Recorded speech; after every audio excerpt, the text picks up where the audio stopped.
Pete the Cat, The First Thanksgiving by Kimberly and James Dean. Stories with Stays. Pete was nervous about being a pilgrim in his class's Thanksgiving play, The First Thanksgiving. Just do your best, His best friend Callie said.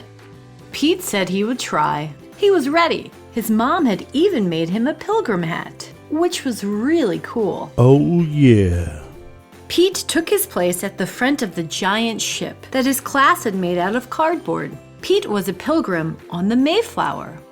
In 1620, a group of pilgrims decided to leave England for the New World to build a new life. It was a long, long trip on a big, big ship. All the pilgrims sang. The sea was rough and very dangerous. Many pilgrims got very, very sick. The dream of a new start in a new world made the hard trip all worth it.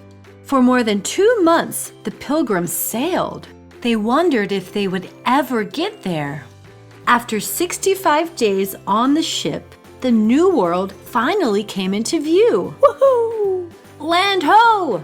Pete cried. All the pilgrims did a happy dance.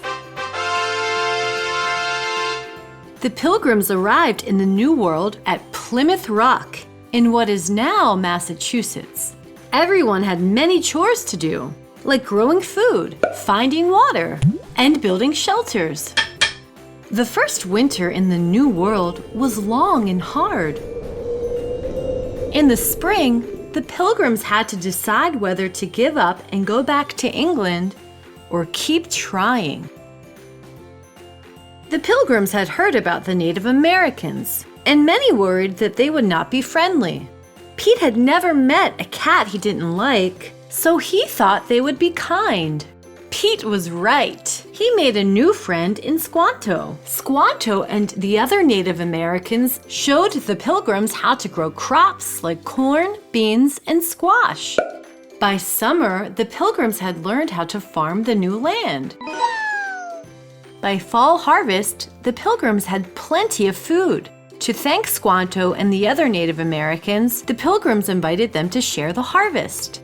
This celebration became known as the First Thanksgiving. Pete was relieved when the play was over. He had remembered all his lines. Wow, I never thought about how hard it was back then, said Pete. You did great, said Callie. Later, at Thanksgiving dinner with his family, Pete said, "Let's all go around the table and say something we are thankful for." "I'm thankful for my family," said Pete's mom. "I'm thankful for my skateboard," said Bob. "I am thankful for the brave pilgrims that started this new free world," said Pete. "What are you thankful for?" like, share, and subscribe.